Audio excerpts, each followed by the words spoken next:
In my starting to vinyl video, I realized I used a lot of terms which might be well known for people who's dealing with vinyl and turntables, but a lot of people may not know who is just starting.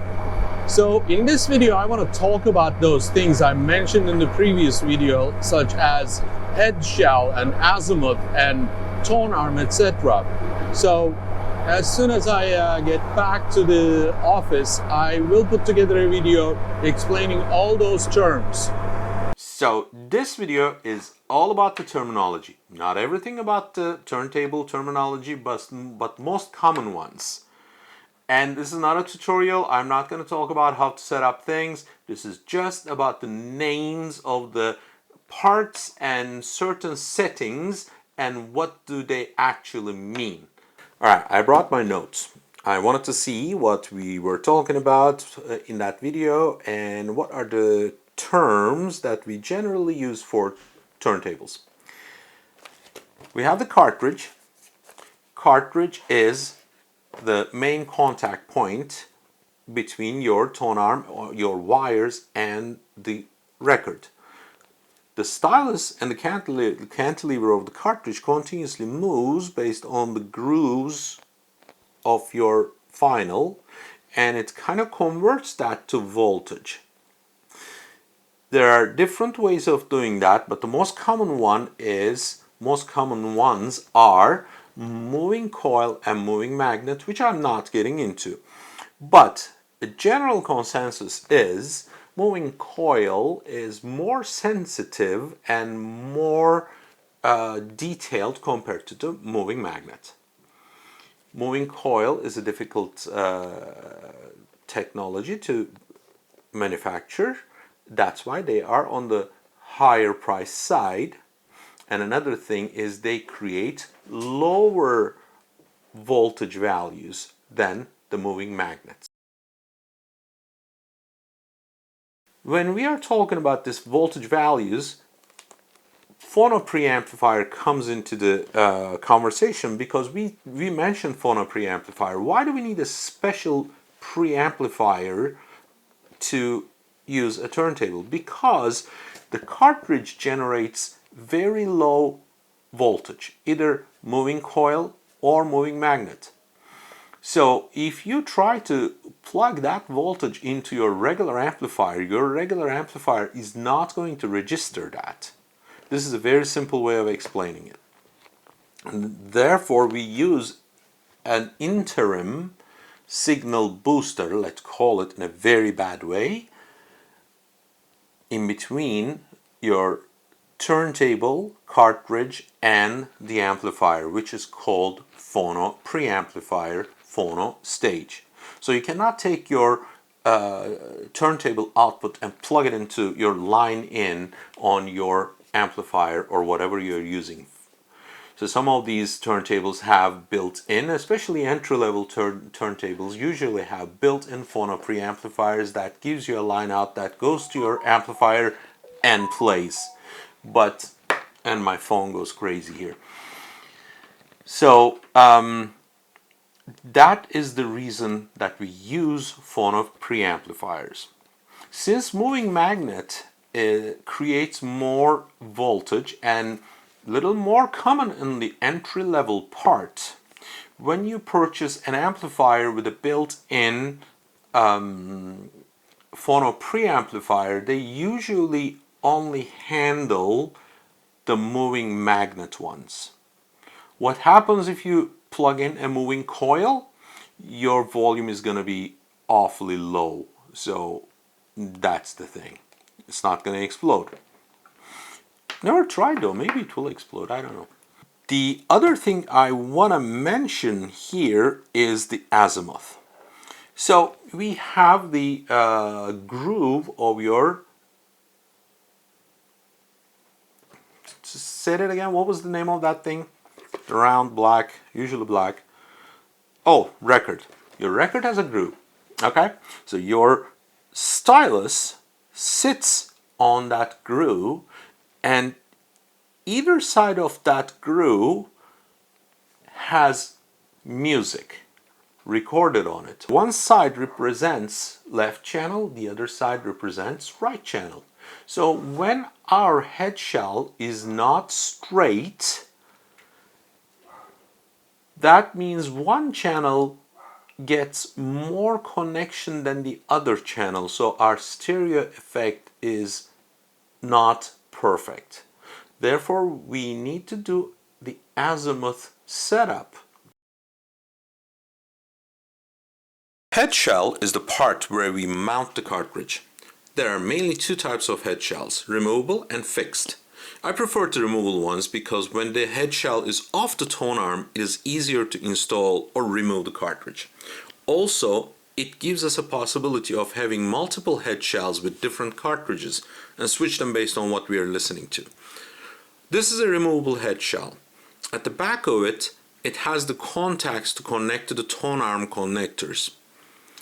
These are the lead wires to connect to the cartridge.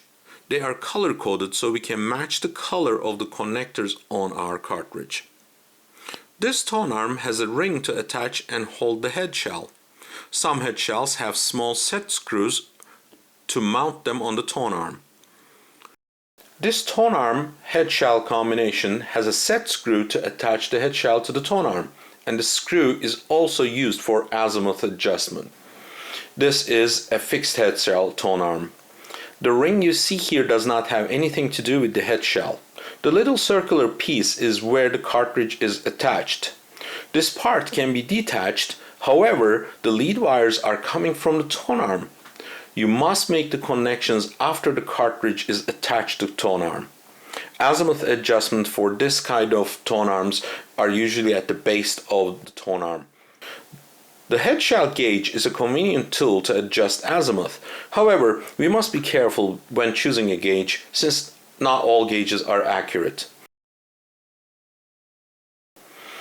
Decent cartridges, even inexpensive ones, come in fancy boxes. Here are the tools and screws, and this is the stylus cover. Here's a close-up shot of the cartridge. The most important part I want to mention here is the stylus and cantilever. The contacts at the back of the cartridge is color coded as I mentioned in the head shell section.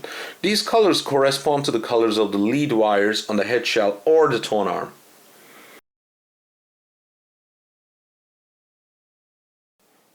I'm going to talk about three more parts: plinth and feet, platter, and mat. Plinth is the main body of the turntable. Everything is attached to that. Platter is this thingy, spins here, and mat is this guy between your platter and your vinyl.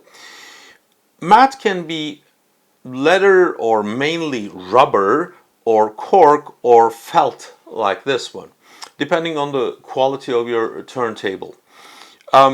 Platter can be anything between stainless steel to a little glass piece like this, or aluminum. Some of those really heavy, some of those are super light. One thing I would like to mention here, this platter can be driven by a motor directly. So this is sitting on a motor on that system, and motor turns and this thing turns directly, and that is called direct drive. Or this can be attached to a motor by a belt around it, and the other side of the belt is attached to the motor. So when the motor spins, it spins the belt and it spins the platter. That is called belt drive. The most important duty of this mat and the platter and the plinth and the feet is to minimize the vibrations, because as you know, the music and voltage generated by tiny movements of the stylus, and if we add more vibration to that, it's going to add distortion and unwanted noise to our music. Alright, that leaves us with VTA, tracking force, and anti-skate. Tracking force is very easy.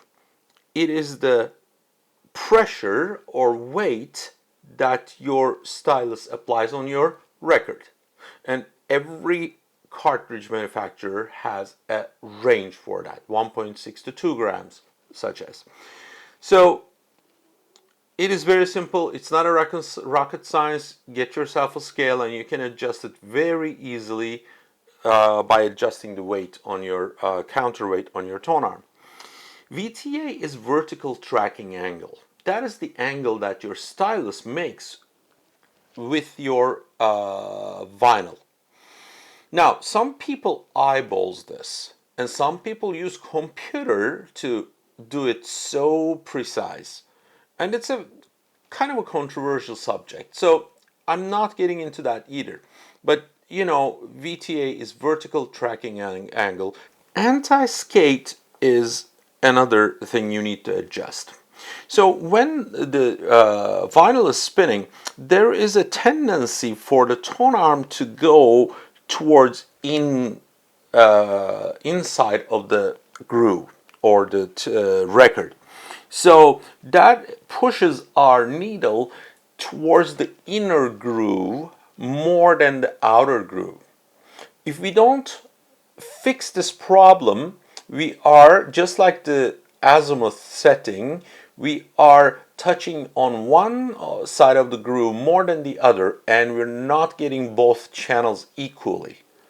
So anti-skate adjusts this. It balances the natural tendency, but due to physics, of your tone arm going inwards, and it makes it balance between the groove. I think that concludes that. This was kind of on the dry side, but I think I covered almost everything. Just send a note if I'm missing something, if I'm making a mistake, write a comment, and we can fix that. Thanks for watching, and make sure to subscribe because more videos are coming, and I would love to share your information and your knowledge too. So please let me know. You can email, you can leave a comment. Thanks a lot again.